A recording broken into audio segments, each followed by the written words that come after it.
La santé ne s'arrête pas à 18 heures. La nuit, le week-end, les jours fériés, les équipes sont là. Cette permanence est indispensable, mais largement invisible ou sous-valorisée.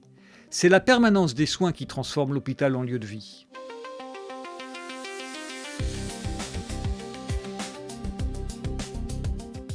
Dans cet épisode, je veux vous parler de la permanence des soins qui transforme l'hôpital en lieu de vie.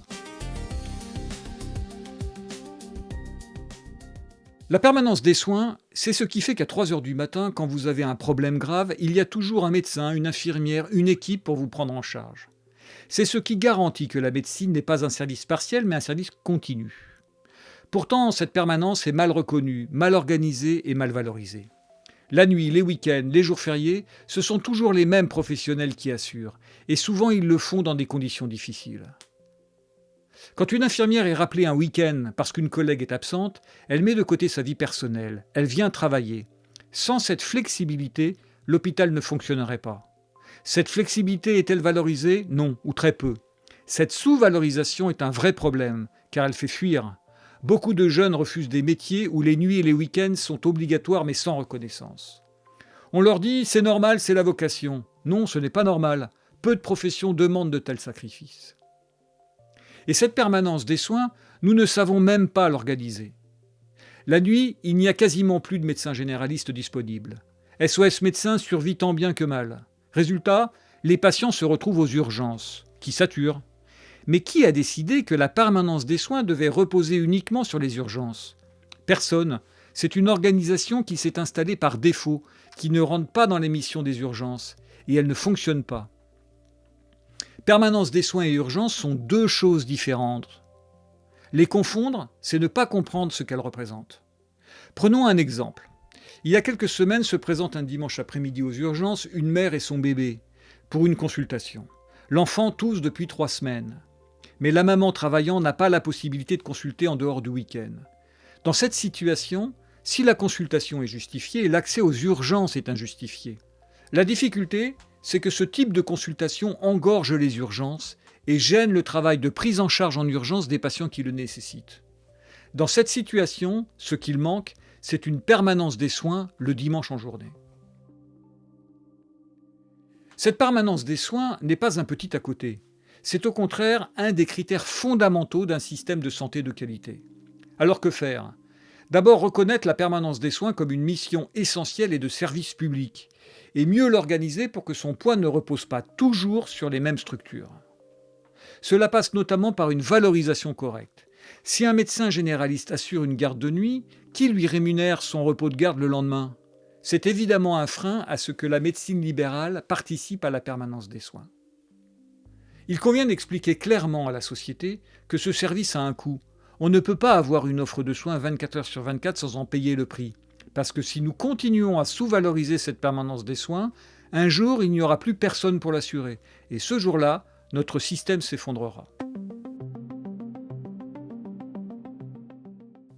L'hôpital doit être pensé comme un lieu de vie pour les patients, pour les proches, mais aussi pour les soignants, qui y passent parfois plus de temps que chez eux. Dans beaucoup de bureaux, il y a un lit de fortune, parce que les équipes restent la nuit. Reconnaissons cette réalité et adaptons les espaces.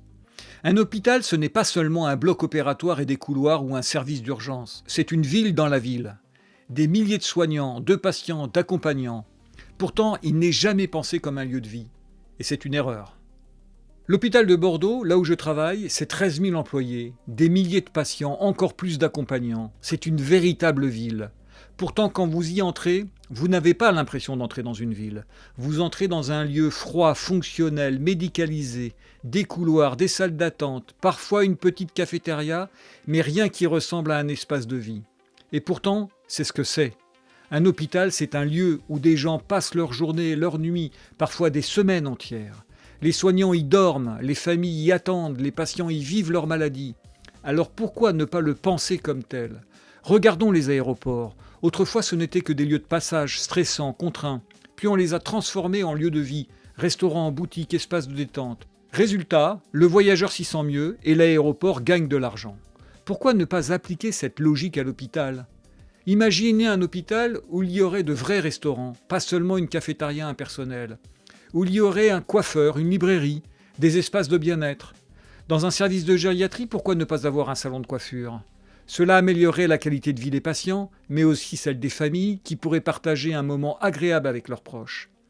Et je ne parle pas seulement de confort. Le moral des patients joue un rôle direct sur leur récupération, tout le monde le sait. Améliorer l'environnement hospitalier, ce n'est pas un luxe, c'est du soin. Le bien-être, c'est du soin. Dans ce cadre, des médecines alternatives pourraient avoir leur place.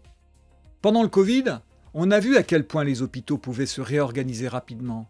Des services entiers ont été transformés en unités Covid, du jour au lendemain. Cela montre que le système est capable de flexibilité.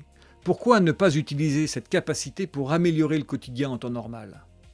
Parce que si nous continuons à considérer l'hôpital uniquement comme une machine à soigner, nous perdons de vue qu'il est d'abord un lieu où des humains naissent, vivent et meurent, et que la qualité de cette vie ou de cette fin de vie est aussi une part importante de la qualité des soins.